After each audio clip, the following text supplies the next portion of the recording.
Halo guys, apa kabar? Kerbau bisa bersin seperti manusia loh. Bersin pada kerbau dapat terdengar seperti suara mengom atau menguap. Kerbau liar betina dapat mencapai berat hingga 800 kg dan kerbau liar jantan dapat mencapai berat hingga 1.200 kg. Oke, sekarang waktunya berpikir keras. Kerbau termasuk dalam jenis Legenic Engineers, yaitu organisme yang mengubah lingkungan dengan cara mengubah materi hidup atau mati dari satu keadaan fisik ke keadaan lain dengan cara mekanis atau lainnya. Sebagai hewan ternak yang hobi berkubang, kerbau berperan membentuk ekosistem khas. Keberadaan dan populasinya pun menjadi faktor penting penentu kelangsungan hidup beberapa satwa predator. Kerbau memiliki 4 bagian lambung, yaitu rumen, retikulum, omasum, dan abomasum. Makanan yang masuk ke mulut kerbau akan dikunyah secara kasar dan dicampur dengan air liur. Kemudian, makanan akan masuk ke rumen, tempat terjadinya fermentasi oleh mikroorganisme.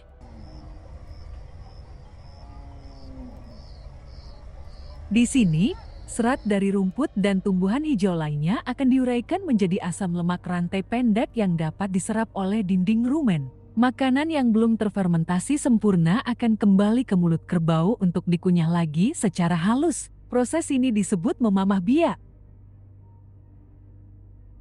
Reproduksi kerbau adalah proses yang melibatkan organ kelamin jantan dan betina untuk menghasilkan keturunan.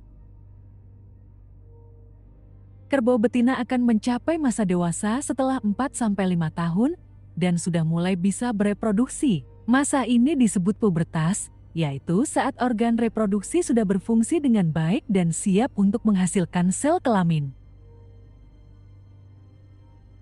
Pubertas sangat dipengaruhi oleh genetik, musim, iklim, manajemen pakan, dan pertumbuhan.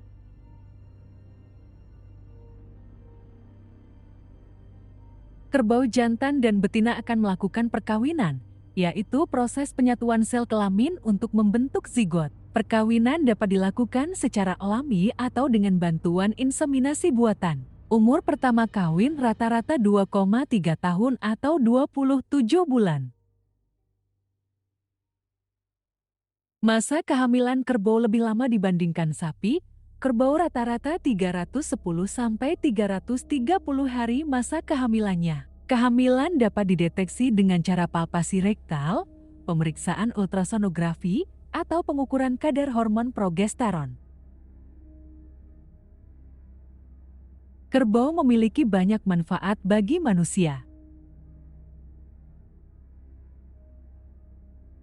Kerbau merupakan sumber bahan pangan yang bernilai gizi tinggi, seperti daging dan susu. Daging kerbau mengandung protein, lemak, dan kolesterol yang lebih rendah dibandingkan daging sapi. Susu kerbau mengandung kalsium, protein, dan lemak yang lebih tinggi dibandingkan susu sapi. Susu kerbau juga dapat diolah menjadi berbagai produk susu lainnya.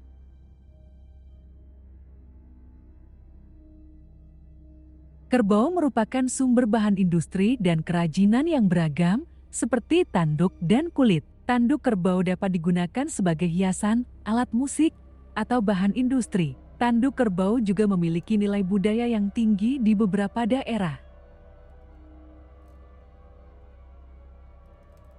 Kulit kerbau dapat digunakan sebagai bahan pembuatan sepatu, tas, jakit, atau bahan industri lainnya. Kulit kerbau juga memiliki nilai ekonomi yang cukup tinggi di pasar internasional.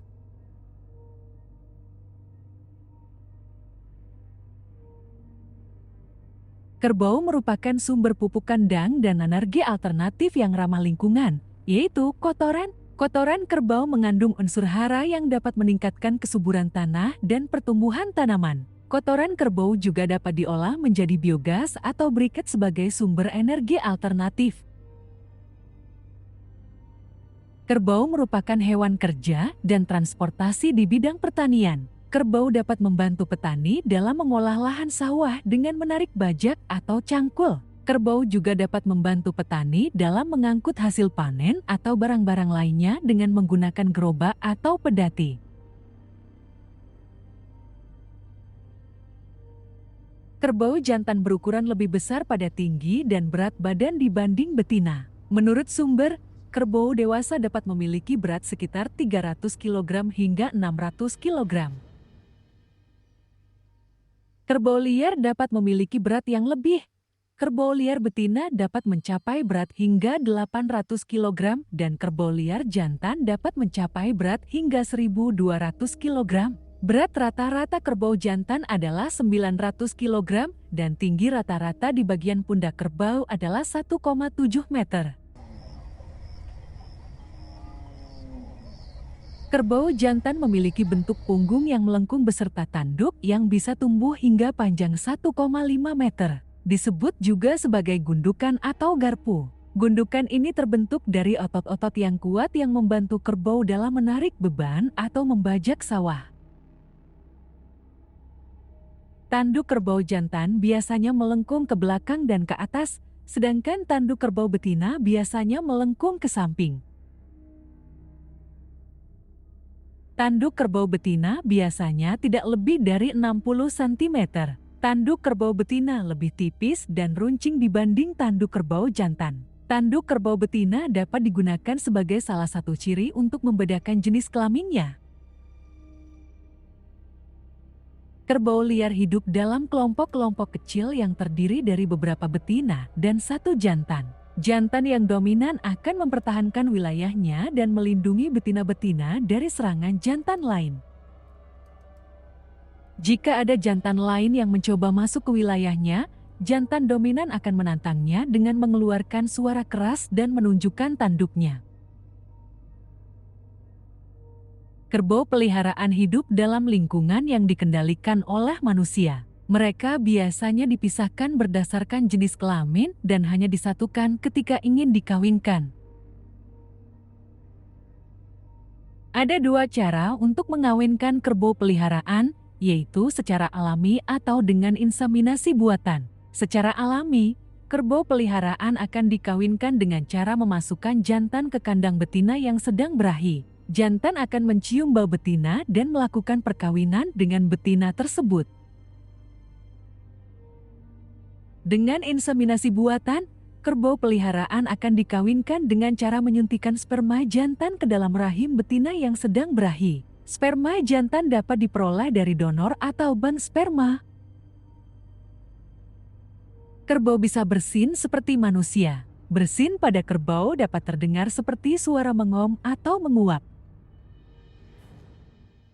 Bersin pada kerbau dapat memiliki beberapa fungsi, seperti membersihkan hidung dari lendir atau kotoran, melindungi paru-paru dari infeksi, atau berkomunikasi dengan sesama kerbau. Bersin juga dapat menjadi tanda bahwa kerbau sedang tidak sehat atau stres. Predator utama kerbau tergantung pada habitatnya, namun pada umumnya adalah singa, harimau, macan, dan buaya. Kerbau merupakan hewan yang kuat dan berani, sehingga mereka dapat melawan predator dengan menggunakan tanduk, gigi, dan kuku mereka. Kerbau juga hidup dalam kelompok yang saling membantu dan melindungi anggota kelompoknya dari serangan predator. Kerbau juga dapat menggunakan lingkungan sekitarnya, seperti rawa-rawa, sungai, atau semak-semak untuk menghindari atau mengelabui predator. Jangan lupa untuk like, komen, dan subscribe channel kami. Sampai jumpa di video berikutnya.